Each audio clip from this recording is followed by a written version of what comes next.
Welcome everybody to another episode of the ICEJ Thursday afternoon webinar. And today I'm very delighted to have a very expert, high-ranking group of people talking to me today about some current affairs that literally are unfolding while we are speaking. I'm joined today by Dr. Dan Diker. He's I can say, Dan, a friend of the ICEJ for many years. I remember you very well from the time when you were the chairman here in Israel of the World Jewish Congress. You've joined the Jerusalem Center of Public Affairs. And we also are joined by Mr. Pinhas Inbari. He's one of the senior researchers here in Israel about matters related to Palestinian affairs, the Temple Mount, and of course, as we see things unfolding with Arab violence coming out of the Arab streets here in Israel, I think this is a very current subject. And there are three major topics that we want to cover today. This is number one, the stability of the Israeli government. And here, literally, as we are speaking, there are some changes on the way. Secondly, we are going to speak about this new surge of Arab violence on Israeli street and what is the origin of that. And then thirdly, also unfolding right now as we are talking, is a new escalation in regards to Iran, where certain things are taking place right now here in the land of Israel. Dan, can I start with you? We just talked a few moments ago that the Israeli government is really literally in a limbo right now, in particular, as not only a few weeks ago, one of the members of the leading government coalitions was leaving, but actually right now, just a few moments ago, another member was leaving. Is this the end of the Israeli government? Well, it certainly is another hole in the bow, or shot across the bow, and hole in the sinking boat of this very fragile government coalition, Jürgen, which has been fragile from the first moment. It was established about a year ago. In fact, in the history of the third Jewish Commonwealth-Republic, starting in 1948, we have never seen a situation in which the kingmaker in this very fragile government was actually the leader of the Southern Islamic Party, the Southern Islamic Movement, Dr. Mansour Abbas. Now, Dr. Abbas has been very much the kingmaker and the decider as to whether the government would remain or would fall. And he has been a very pragmatic member of the government, and he's come under fire from his own faction for his very pragmatic status quo type of resilience, I should say. But there just moments ago, a member of Knesset Zoabi from the Meretz party announced that she would be leaving the coalition. And then that, of course, was the second move, in addition to member of Knesset Silman from the Yamina party, which was the party of the prime minister. So yes, it's a very unstable situation. They are officially, in 48 hours from this conversation, they will be officially a minority government of 59, which does not bode well because of the three subjects we're talking about. Each one of those subjects, Jürgen, could actually bury this government, from hour to hour. And you mentioned this was a first off in the modern history of Israel that an Arab party was in a way becoming the kingmaker. There were, I believe, two other first offs. Number one is that there was one of the smallest fractions of the government actually was providing the prime minister. I think this never happened before. And then secondly, also that this wasn't really a government that was formed on political issues, but it was formed around the person and against the person. We have to say that the whole idea was, well, we don't want Benjamin Netanyahu back, and under this subject, in a way, everybody was rallying together. This is very true, and I think one other point before I'd like to toss it over to Pinhas Inbari, and just say that we're very honored to have Pinhas as a colleague. Pinhas is really, I would say, the greatest expert on issues of the Palestinians, the Jordanians, and the larger Middle East that I know of. So I wanted to give that plug as his colleague because he's been a teacher to so many of us. But let me just say on this political point, Jürgen, it's really been a very a fragile situation from the beginning.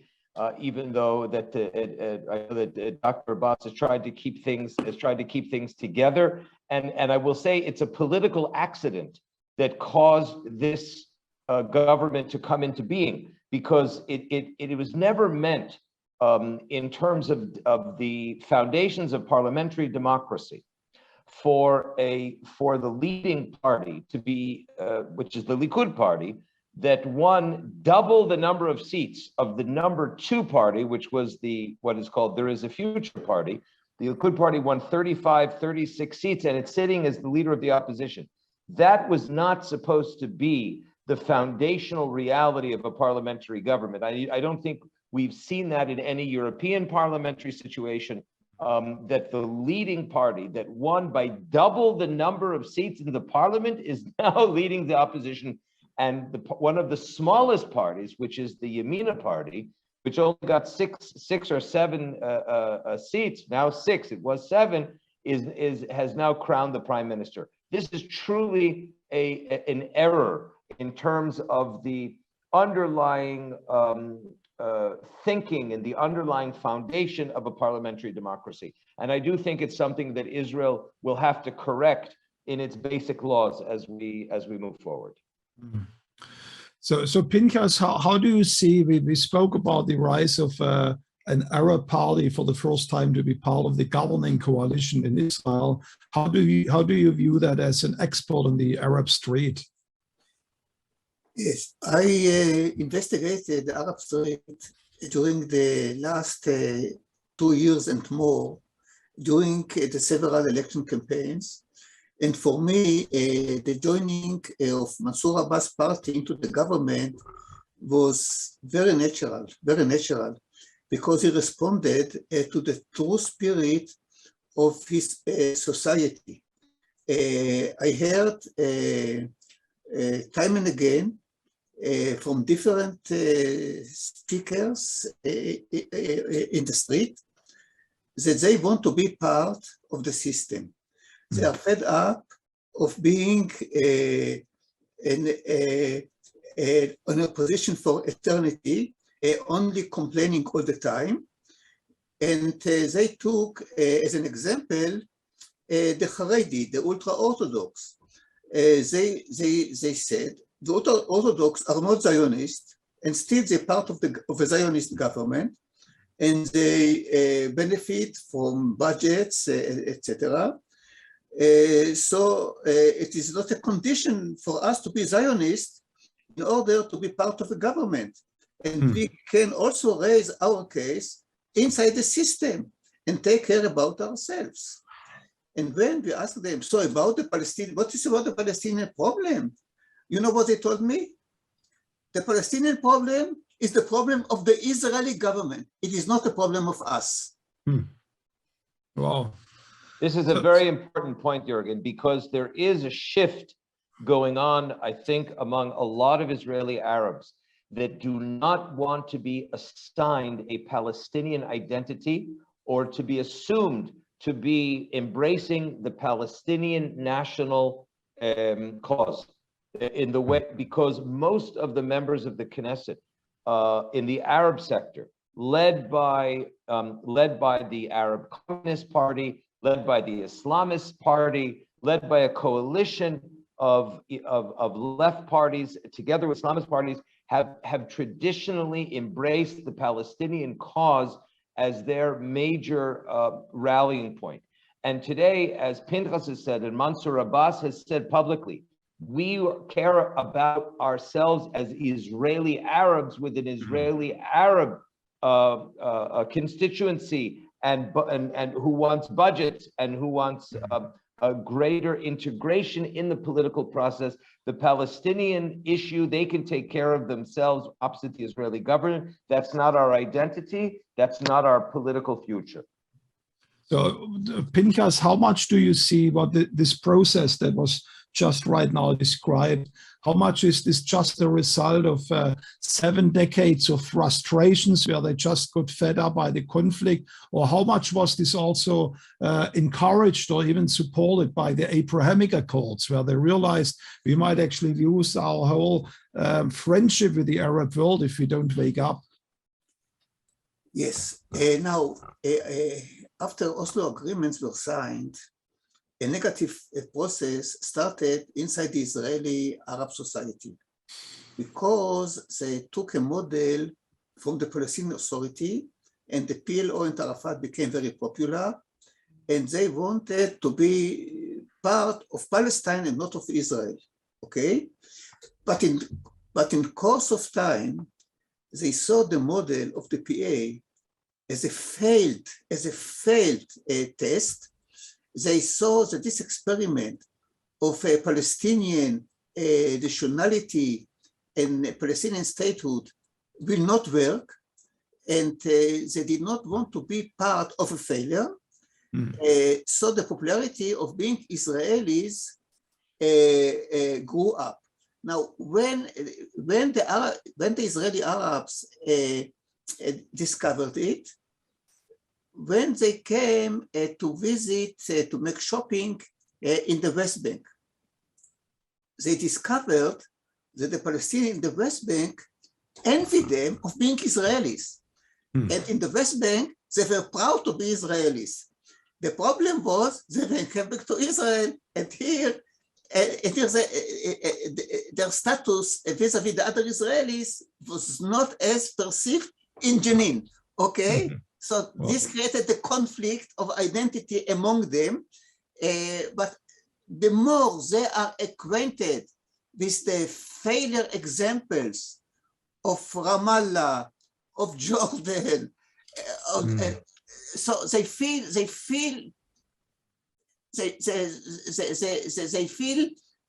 proud to be Israelis, okay? The problem is when they're back in Israel. So that's the problem. But I believe that the more Israel will be a successful state and the Arab states will be failure states, not to speak about the Palestinians, they are completely, it's a complete failure already. So this will strengthen the Israeli identity of the Israeli Arabs. So how much do you think the Abrahamic Accord was playing a role in it?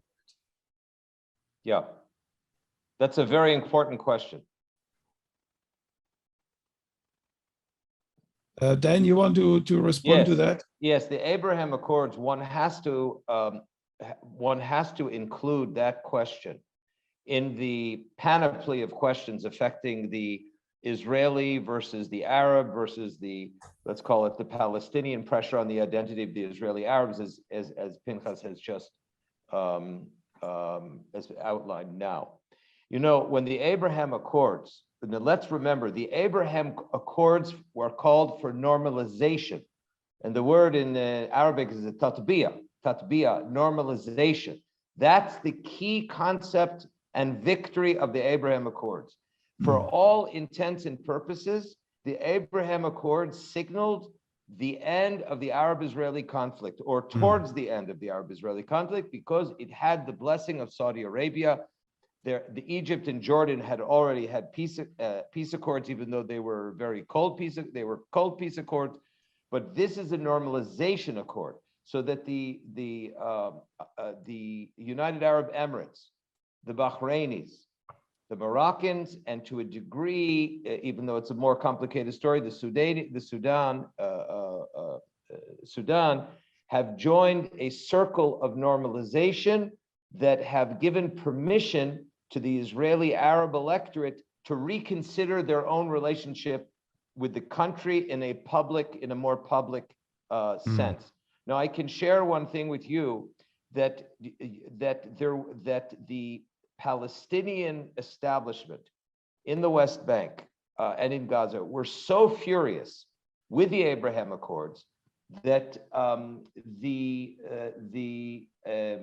Palestinian Authority Mufti of Jerusalem, Sheikh Mohammed Hussein, issued an Islamic ruling against each one of those countries from praying in the Al-Aqsa Mosque.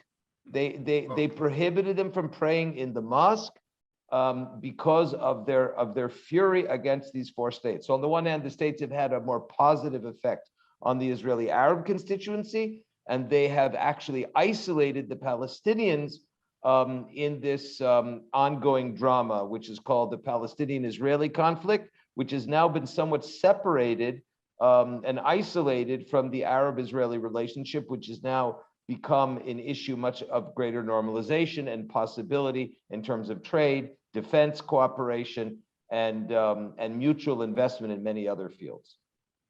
So this leads me to the next subject, and there was over this last couple of weeks, I believe it started with the beginning of the Ramadan fasting period, the month of Ramadan, that there was a new flare-up of Arab violence in the streets of Israel, horrendous scenes where one of the attackers or two of the attackers went with access into one of the settlements and brutally murdered people. Others are being stabbed on the streets of Israel. There was, for a few weeks, there was hardly a day when you didn't see some bloodshed on Israeli streets. So on the one side, we see this normalization, and I believe there is also a record number of Arabs in Israel that are applying for Israeli passports. And at the same time, you see this flare-up of violence. So Pinhas, how do you explain this recent violence of the last few weeks? Israel is the target of a violent incitement from all directions, from the PA, from President TV and Radio Palestine, which are financed by Europe, by the way, and from Hamas in Gaza from the other side. And of course, hatred is effective, and the young generation is influence, and they believe after you tell them kill the Jews, the Jews are so, the Jews are that. So in the end, they feel that they must do something, okay? And Ibrahim Sinwar was very specific in his last speech: take an axe and kill the Jew. So they took an axe and killed Jews. Who is Ibrahim Sinwar? He said in his... who is he? Yahya Sinwar is the head of Hamas in Gaza. He's the leader of Gaza. Now he didn't want to open a front with Israel, okay? So he did everything else, but not to warm up the front of Gaza with Israel. So one of his tricks was to give a inflammatory speech of blood and fire, etc., etc., etc., that he thought it will be instead of open a real war, okay? But somebody heard him and took him seriously and took an axe and came to kill Jews, okay? So I put the responsibility on this hatred campaign on Hamas and Yahya Sinwar. But Radio Palestine and President TV are not much better. They will not say take an axe and kill a Jew, but they will say everything short of it, okay? And I think that sometime somebody must come to at least to the PA, tell them, we Europe, we are financing you, okay? Palestine TV and Radio Palestine are financed by Germany, for example, and other European countries, okay? So are we financing hatred against Jews? Okay, this is not the purpose. It is about teaching peace, okay, talking peace, not talking hatred, okay? Okay, so they are brainwashed, and nobody is stopping it all the time repeatedly, and they made Israel pariah, and the blood of the Israelis and the Jews abroad exposed to be killed. How much in that do you think the whole question of the Temple Mount, there was a lot about talking about Israel breaking some of the rules of the Temple Mount, and I think there's also maybe an underlying conflict between Jordan. How much does this all fall into the recent violence? Of course. Israel must be more careful about Temple Mount, but also without Temple Mount, okay? I watching Palestine TV and Radio Palestine before the Temple Mount, okay? The level of incitement is the same, but now it's better to speak about Temple Mount, okay? Without Temple Mount, I invented something else, okay? No problem. But Temple Mount is something very real, and I will tell you why. Because the Arab world does not care about Temple Mount anymore. End of story, okay? Just another mosque, okay? And they probably never cared about it in the beginning. No. In the beginning, let us say, before the Arab storm, before what we saw in Syria and Iraq, the issue of Temple Mount and Jerusalem was very dear to the Arabs. No, but I mean, before 1948, it wasn't a very prominent Islamic site. Okay. No, it was not, of course. But now it is. Now, what the Palestinians feel now about it, okay, the Arabs don't care, so we are the last to defend Al-Aqsa Mosque. And this becomes an icon to unite the Palestinians. Otherwise, there is nothing in common, nothing that they share, only Palestinian. Okay, so what is Palestinian? It's not something concrete, it's an idea, okay? But Temple Mount is something concrete. It's a symbol, okay? Like the menorah for the Jews, okay? And because they felt alone and nobody is coming to rescue, so they need to rescue. And this is a point that Israel must take into consideration, okay? Because here there is something to unite them. Until now, everybody was alone. The Israeli Arabs alone, the Negev alone, West Bank alone, Gaza. But here may develop something very dangerous for Israel. So a question to both of you, it's the Temple Mount is not only, they say, the fourth most holy shrine in the Arab world, but of course it is the most holy place for the Jewish people. So for both of you, how would you see a solution for that? I remember very well when I came to Israel 27 years, it was relatively easy to access the Temple Mount and to visit the place. Over the last 2-3 decades, there was a major shift that you really feel that it becomes more difficult to go there. There are, I think you wrote about that, Pinhas, that there are now new mosques being built. How do you see a future scenario for the Temple Mount? Well, I just want to add one point of historical context. Since over the last 100 years, the Temple Mount has been used as a flashpoint by Palestinian and Arab nationalists. If you remember Haj Amin al-Husseini, who was the first, you would call spiritual political leader of the Arabs in geographical Palestine at that time. A good friend of Adolf Hitler also, I believe. He was an associate of Hitler, and he was connected to the fascist movement in Italy as well. He spent a lot of time in Berlin, and he actually called for the destruction of Jewry in Tel Aviv. He called from Berlin for Hitler to bomb Tel Aviv. in the same way that he was exterminating the Jews in Poland and in Germany and France and Italy and Greece and the rest of and much of Europe.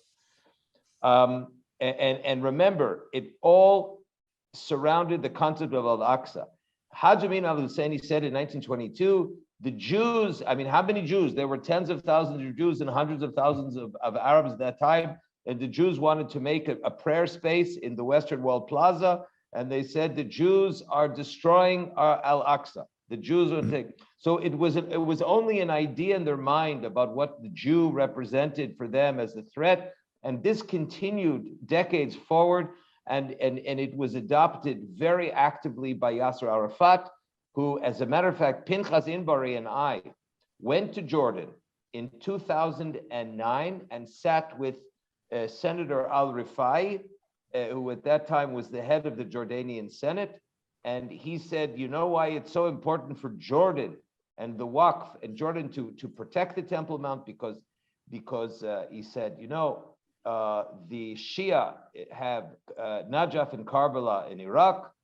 The Saudis have Mecca and Medina, and we, to be relevant as one of the leaders of the Arab world, the Hashemite kingdom has to maintain Al-Aqsa. Remember, Pinhas, this conversation we had it over tea in the Jordanian Senate in Amman in 2009.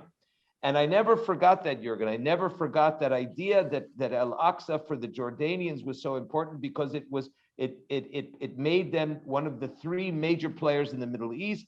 And they also recognized that the Palestinians under Arafat were trying to ignite the revolutionary forces of the entire Middle East around the notion of Al-Aqsa.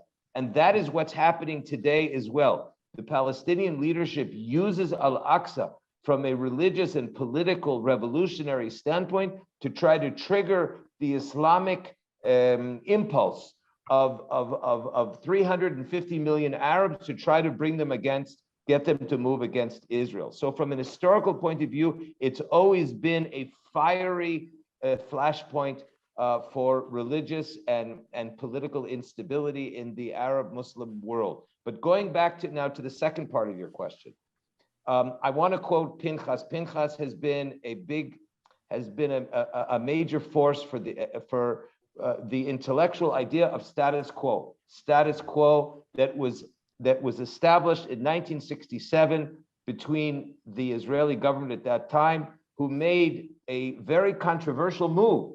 It was considered one of the most pacifist moves in the history of international politics, where Moshe Dayan, our foreign minister at the time, gave the keys of Israel, of Jews' holiest site, the focus of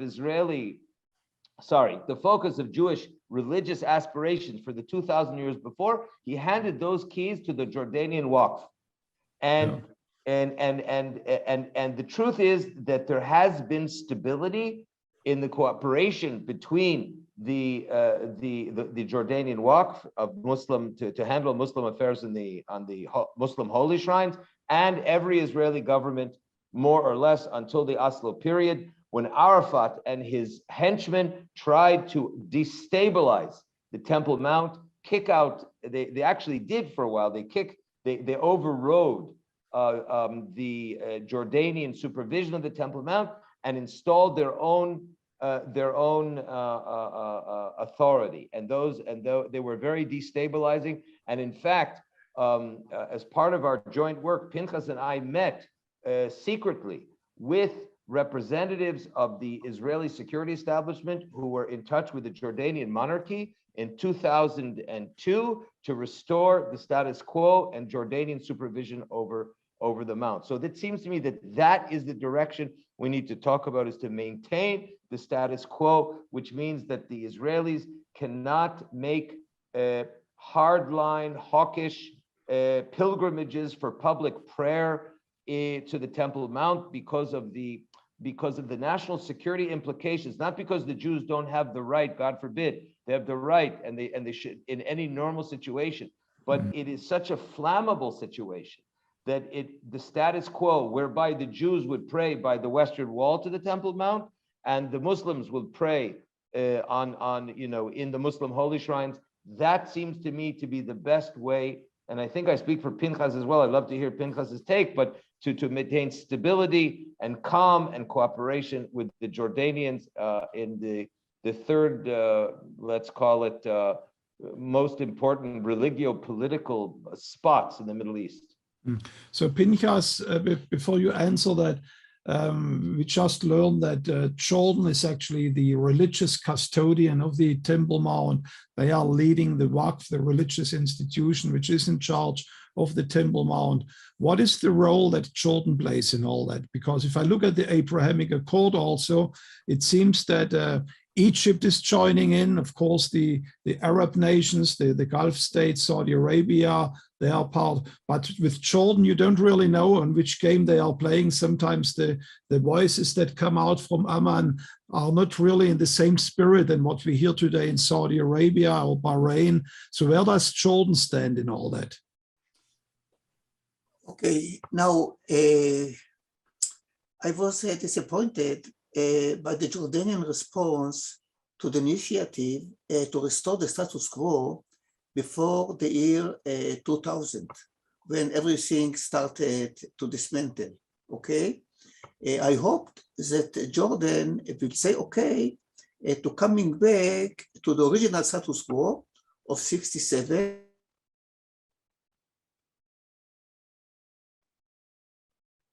Oh, it looks like Pinhas froze for a moment.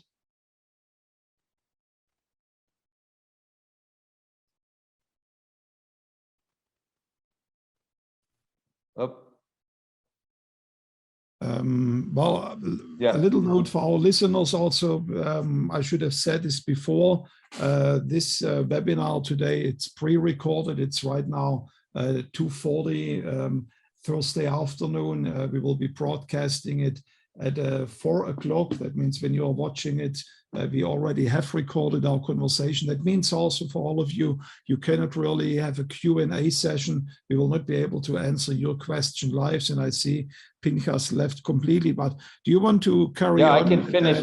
I can actually finish. Yeah. I think I can finish Pinhas's point. I think I know where he was going. What Pinhas was saying, because we worked a lot together on this issue towards 2000.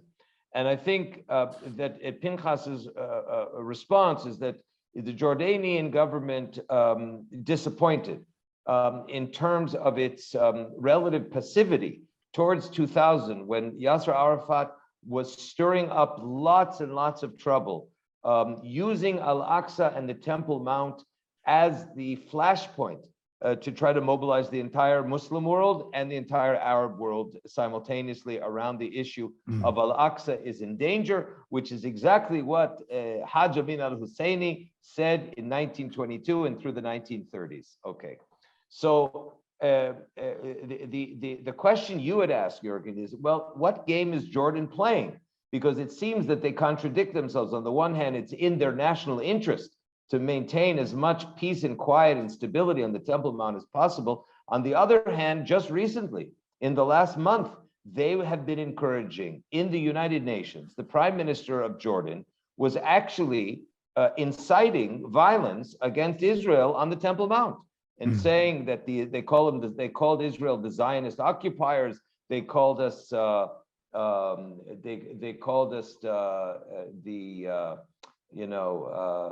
other names that were particularly unfriendly, and this is really a problem because this is supposed to be our partnership. Here's Pinhas calling me on the phone, I think, to try to reconnect. He's coming in here also, I see, in the webinar. Yeah. But Jordan has got to play one game and one game only, because by playing a double game, which is by delegitimizing Israel and encouraging the violence on the Temple Mount, and at the same time trying to maintain quiet, it's almost like the arsonist playing the fire department at the same time. Oh. Sorry, okay. Yeah, Pinhas, we already got an answer for the question from Dan, but a question to both of you very briefly, and then we move on to another big subject that has to do with Iran. So how do you see the future of the Arab street here in Israel? We do see this flare up right now of new violence. We also see very encouraging sign, including an Arab party that for the first time is joining the Israeli government. So where do you see the future of the Arab street in Israel, both to you, Dan and Pinhas? I'm not very much pessimistic about the Israeli street, because what we saw this year, at least, it was in the margins, okay? The bulk of the Israeli Arabs, they want to be part of Israel, no doubt about it. And in this stage of history, I can conclude that there is economic Israelization of the Israeli Arabs, okay? In this stage, they don't say, okay, we are Zionists, we shall sing the Hatikva or salute to the Israeli flag. No, this is not the stage now, but we want to be doctors in the Israeli hospitals. We want to integrate into the Israeli companies. We want to represent Israeli companies in abroad, etc. As far as the economy is concerned, they are very much interested to integrate into it, and of course into the political system. Mansour Abbas now is tackling with the spoiling factors of Ayman Odeh and Ahmad Tibi, and we shall wait and see who is stronger, the spoilers or the true movement, okay? So as for the West Bank, I also I see a very low movement of violence located in specific problematic spaces like Jenin, and not spread over to the West Bank, and do not overflow to the Israeli cities. So I think that it is handled properly currently, okay? So this is what I see. The Arab world is not interested in the Palestinian problem whatsoever. For them, the Palestinians, they want to be killed, okay, God bless them. They want to flourish, also good, no problem. They don't feel any more sympathy, empathy with the Palestinians. So Dan, what is your take? Yeah, that's a very important point for our audience to bear in mind, because what Pinhas is said here, that the Saudi Arabia-led Gulf powers do not feel the same public or private sympathy for the Palestinian leadership is a very, very far-reaching moment, represents a moment, because a paradigm shift. It's a complete paradigm shift, which you remember former Secretary of State John Kerry's representation back in 2015, in which he said, and you can find this on the internet, there will not be a separate Israeli-Arab reconciliation until the Palestinian issue is solved. That paradigm is dead, and it's actually extraordinary that so many Western leaders don't get it. And I think that the International Christian Embassy Jerusalem can be very helpful, and our European friends can be helpful in conveying that message, that the Palestinians today are considered by the Arab establishment as the bastard children of the Arab League. And this is not a Palestine first Middle East anymore. This is potentially a Middle East that has much more regional issues to deal with, and Iran to deal with. This is a very, very important point. Now, just to go to your other question quickly, I came back, as I mentioned to you before we went live, from Auschwitz-Birkenau and Krakow with 25 Israeli Arab citizens of Israel. And I was overwhelmed, even until tears, with the sympathy, the patriotism, the loyalty, and the support of these Arabs. We're talking about Christian Arabs, we're talking about Muslim Arabs, and we're talking about Druze Israeli citizens. And this was all part of an organization called Together Vouch for Each Other, which is a new grassroots movement that's began in Nazareth and has hundreds of activists now, and they're growing by leaps and bounds. And they, as Pinhas and I have said on this Zoom conversation, want to be more Israeli socioeconomically, while being proud Arabs, proud Israelis, and proud, let's call them socioeconomically invested citizens of the state of Israel. And this is really where we are today. We're facing an intersection in the road of narratives. One between the radicalized narrative that drove some Israeli Arabs to murder Jews in Israel. They were radicalized, they were also paid. And the other part of the intersection, the other road, is the more moderate narrative that is opened by Mansour Abbas in this coalition, that's being supported by the Abraham Accords, and also by the failure of the Palestine Liberation Organization, the Palestinian National Movement in the West Bank and Gaza, and the enormous success of Israel as a small democracy in its economic life and in its political and security success among the other Arab nations in the region. So there is great room for optimism, and I think the European powers would do themselves very well to focus on helping the Israeli Arab community economically, as opposed to all the time focusing on the Palestinian Authority, with whom they will get nowhere. And, that's what I just wanted to say. What I keep hearing from both of you is the socio-economic impact Israel has on the Arab street. And what the European Union is doing right now, they actually are boycotting every economic endeavor of Israel in the West Bank. And I was visiting myself the economic centers outside of Ariel and in the Balkan Industrial Park. And these are the places of true peace and coexistence. And rather than boycotting them, they actually should put investments there and encourage those initiatives. Absolutely. As a matter of fact, we produced a book at the Jerusalem Center for Public Affairs, and you can find it online. It's called Defeating Denormalization. Denormalization, of course, anti-normalization has been the policy of the Palestinian Authority now for some years, even though they're supposed to be our Oslo sanctioned peace partners. And the Europeans, here's a headline for this Zoom conference. So many European leaders have been deceived by the Palestinian leadership. And it's time that they open their eyes, and we beg them, open your eyes and understand the way the Dutch they have understood about the textbook issue, that they are destroying the possibility of collaboration. They are running out of Ramallah, the BNC, the Boycott National Committee, which has the Islamic Jihad, which has Hamas, which has the PFLP, Popular Front, Marxist-Leninist, Popular Front for the Liberation of Palestine as partners in the boycott movement. And if the European states and powers want to be helpful, they should stop being willfully deceived by the Palestinian leadership, and they should focus on helping socioeconomic initiatives in Israel with the Israeli Arab community, because that is going to be the future for the Palestinian public.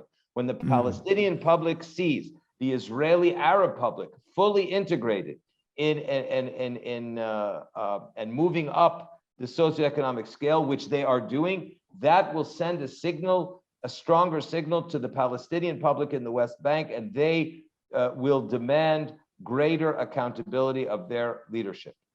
Well, this is definitely something for our European heroes who are paying European tax money to the European Union, and that our money, the European tax money, should be used to foster peace, collaboration, and not sanction those very precious efforts that are taking place right now. Let's move on to the last, I would call it the big elephant probably in the room right now here in Israel, is the Iranian conflict.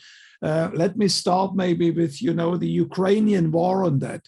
I believe on the end of February, the world woke up to a new reality where, in particular, Germany, the country I was coming from, we all believe that you can, in a way, pay off a dictatorial regime by just encouraging them with economic deals and with purchasing their goods, and then they will adopt Western democracy and our values from the Western world. And they realized from one day to the next that this is absolutely not true, that Putin was an economic partner, but definitely didn't share our values. And I'm afraid a little bit, if we talk about Iran today, that Europe in particular and also America didn't get that lesson. They still believe if we have a good deal with enough money for Iran, they actually might be appeased and they might change their minds about Israel. But I believe Putin showed everybody that this definitely is not true. There are people in the world which are not buyable by our Western economy. And Dan, if you want to take the lead on that. Yeah. Well, you know, the United States has traditionally they've done business with strong monarchs and dictators hoping that stability and strong economic relations will maintain America's vital interests.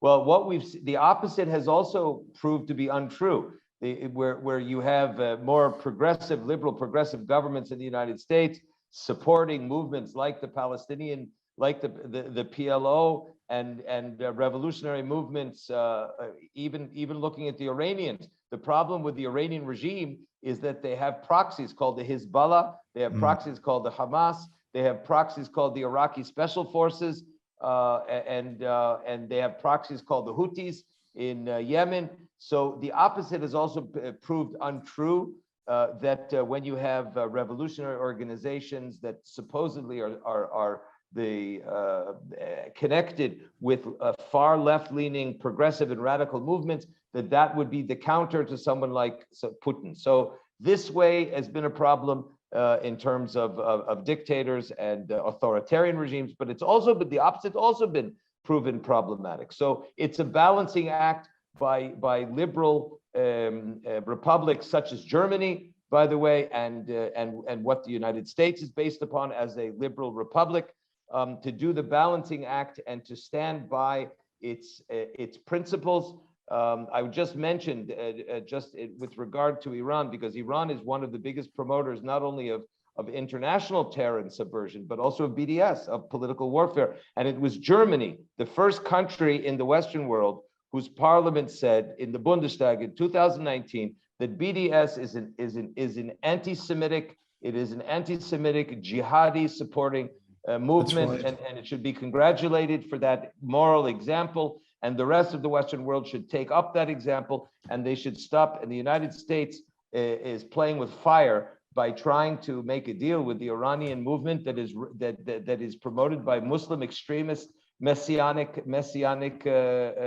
leaders, and they won't be able to buy quiet. The problem that they have on the one hand is that they're struggling against Russia in its unprovoked invasion of the Ukraine, and at the same time Russia becomes the key player in the American desire to rein in Iran, which by the way also threatens Russia. So Russia has a lot of leverage over the United States in both conflicts because of the United States' weakness on the Iranian file. And if we remember, for all of the complaints and the criticisms against former President Trump, the Iranian regime was at its weakest point in years, just 3-4 years ago, with the total shutdown and boycott and sanctions against Iran. And the Biden administration has revived, re-energized, and re-encouraged the Iranian regime that it once again could put America in its pocket. So I read this morning in one of the Israeli news outlets, they say that Iran might be just 2 weeks ago from building the nuclear bomb. Pinhas, how realistic is that, and how dangerous is the region with Iran having a nuclear bomb? Well, I also read articles about how Iran is close to get sufficient enrichment to build a bomb. But as far as I understand, to have the ability to build a bomb does not mean that tomorrow they build a bomb. Still, they need to develop technologies Of course, nobody of us want them to have the sufficient material, and I think that this must be some kind of a red line here, okay? If a red line, I don't know, we heard about many red lines in the past that were not honored, but nevertheless, between sufficient enrichment material and the bomb, there is still a way to go. And there is time to do things. Now, the main problem, in my opinion, with Iran, that the West did not identify the weak point of Iran. The weak point of Iran is that the Persian people is less than half of the Iranian complex. There are many minorities in Iran, okay? Most of them are not happy with Persian hegemony, okay? And Iran, in this respect, is very similar to Syria and Lebanon, very similar to Syria and Lebanon. And nobody tried to exploit this reality inside Iran to make the Iranian regime collapsing from the inside, okay? Now, I believe that one of the main reasons why the Ayatollahs are racing for the bomb is not to make the same mistakes that Gaddafi made. He gave up his nuclear project, and there was nothing to defend him later. And they think that if they will have a bomb, this will be a deterrent against any power from the outside to topple them, okay? This is not the only reason, okay? They still want to be an empire, etc. But it is one of the more important reasons, okay? And I think I don't understand why the West is so late in making the internal clashes inside Iran. It's not that difficult, okay? It's not that difficult. And I wonder why nobody is doing anything in this direction. Because in the West, there has been a fundamental ignorance about culture in the Middle East. Yeah. For the last 100 years of American intervention in the Middle East, and specifically in the last 60 years. I know a former Pentagon analyst for 30 years told me he, at the age of 55, was the youngest Farsi and Arabic and Turkish speaking member of the Pentagon intelligence team, which means they are wholly professionally retarded in their cultural approach to all the nuances in the Middle East, which is why you have to have a Pinhas Inbari and others to explain to you the cultural dimensions of nuances in the Middle East. This is where America has been an utter failure. And I remember a few years ago, I believe it was still in Obama's time, there were riots and uprising in the streets of Tehran, and the West completely failed to support them. Do you remember that? Yeah. Yeah, sure. 2009. 2009, absolutely. Exactly. Absolutely. Look, Obama was making deals with Ayatollah Khamenei. I mean, he was making deals with the source of the trouble, not the solution to the trouble, thinking, as you said, Jürgen, about 12 minutes ago, that if you pay enough money to an Ayatollah, he's going to, if you give him X number of $1 billion in Deutsche Marks, on slats, in cash, on airplanes, he's going to be your friend. No, he's going to take your money and he's going to continue to attack you. And Israel, what Israel has done, which wasn't quite explained on this call, is that Israel's red line is very different than Europe's red line or the United States red line. Israel's red line is 90% enrichment, which is military grade enrichment of uranium. The US deadline is not 90% enrichment. It's actually fitting a uranium sufficient material and retrofitting it onto an intercontinental ballistic missile. So those red lines are different, and Israel is very nervous about the delayed American and European red lines. So how close are we to this red line? And I'm asking this in the backdrop of we read today in the news here in Israel that the Israeli military, in particular the Air Force, is having joint maneuvers, training sessions with the American army, in particular to use their facilities to fuel airplanes in the air. That means enabling them to have an airstrike on any location in Iran. So this seems to me quite an alarming bell that we might be very close to a military conflict with Iran. Well, we've had a military, look, Iran has been in a military terror conflict with Israel since 1979. Let's be very clear that Iran has been at war with Israel and the Jews since 1979. The question is, how does it move from low intensity conflict, middle intensity conflict, to high intensity conflict? The second point is that, without going into detail, Israel has a number of allies and friends in the Arab world that surround Iran, that he would not have trouble using as bases of operations. So that and I'm sure the Iranian mullahs know that. So you don't only need to, they don't only need to gas up in the air. The Iranians know they are already surrounded by the Israeli military, and they probably also know that they shouldn't test Israel because it won't work out too well for them.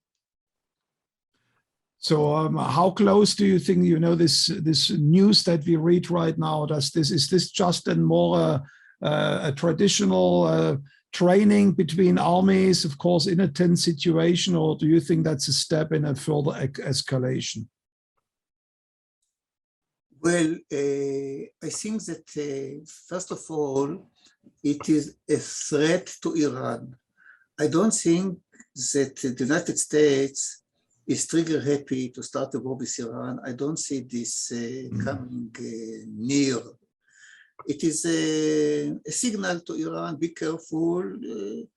We don't want to engage in war with you, but who knows, maybe our calculation will slip. We don't know, okay?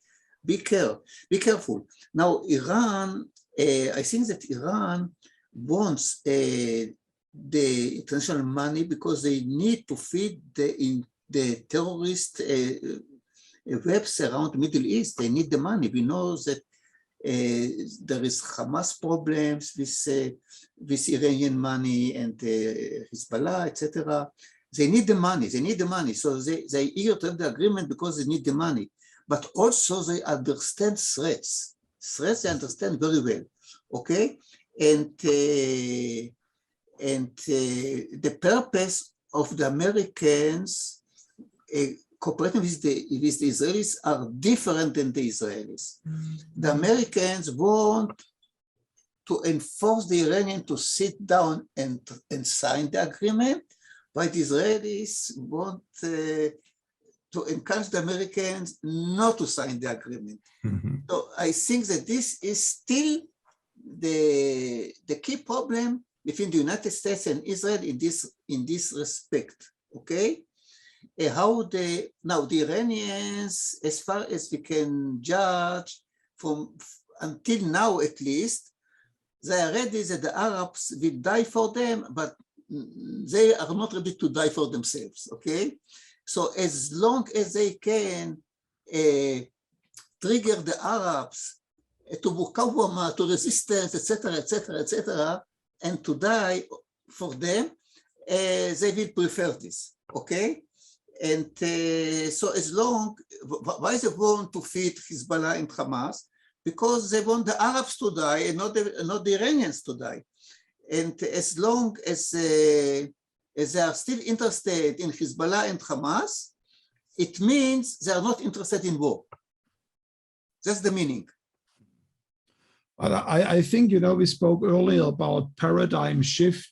There is also, I believe, the last few years, a major shift underway that the amount of Arabs that were willing to die for the Iranian or Muslim cause, no matter who is behind that, is shrinking. And I think one of the reasons the Abrahamic Accords came together was because there were enough Arabs in the region who says we are not going to, not only not to die for them, but we are actually afraid of them that they might kill us also. So there is, I believe also a shift. It's probably some extremist group like Hezbollah in Lebanon and Hamas in Gaza, and then of course the Houthis in Yemen. But I believe the Arab street at large, they lost completely the trust in Iran. I agree. You already mentioned Yahya Sinwar, the leader of Gaza, that gave his hot speech instead of entering a front with Israel. Instead, not to encourage a front, but instead of opening a front with Israel. The same we see Hezbollah very careful, not opening a front with Israel. And all the hot speeches of Nasrallah are instead of engaging war with Israel, not to bring it closer, okay? So I think that you are right in this respect, because all the Arabs understand that there is a level, there is a point from which they will not serve as stupid tools, proxies for Iran. Well, I think this webinar today was for me to hear, even though we spoke about conflicts, we spoke about a government that is falling apart right now, even as we are talking, even though it seemed to be like we're talking about a nation in a big crisis.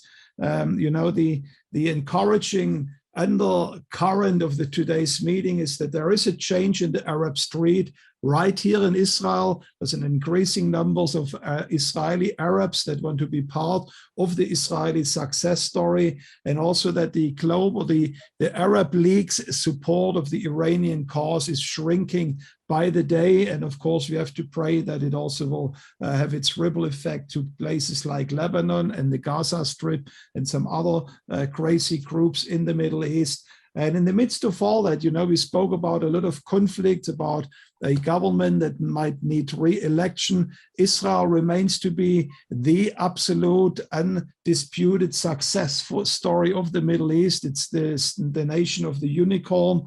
It's a nation that brings forth incredible economic scientific successes, and in spite of, maybe we even can say because of those adversary, they are thriving here in this region like no other state did over the last 2,000 years. And can I get a very short, maybe 1 or 2 sentence closing summary of what you feel is the situation in the Middle East? And then we are already talking for more than an hour. I think it's good to say farewell to all our listeners.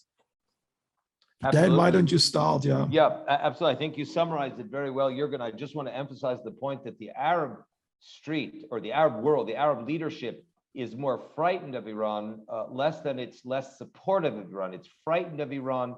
The Saudis believe that they would be #1 on the target list, and Tel Aviv would be #2 on the target list. Mm-hmm. So that the paradigm shift really is that they refer to them cynically as the Shia. And you know, traditionally the Sunnah, which is 85% of the Arab world, and the Shia, which is about 15%, have had a very negative relationship between the two of them. The Sunni considering the Shia as what they call I've forgotten the word in English.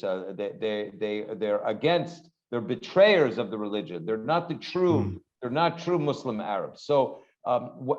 What Israel is most concerned about is less of an Iranian nuclear bomb coming from Tehran, but a nuclear material that could be retrofitted into a suitcase or into rockets coming out of Lebanon. There are 180,000 rockets in Lebanon facing us right now as we speak, and there are tens of thousands of rockets facing us from Hamas-sponsored Hamas in the south. That's the major fear of the Israelis in terms of some sort of conflict with the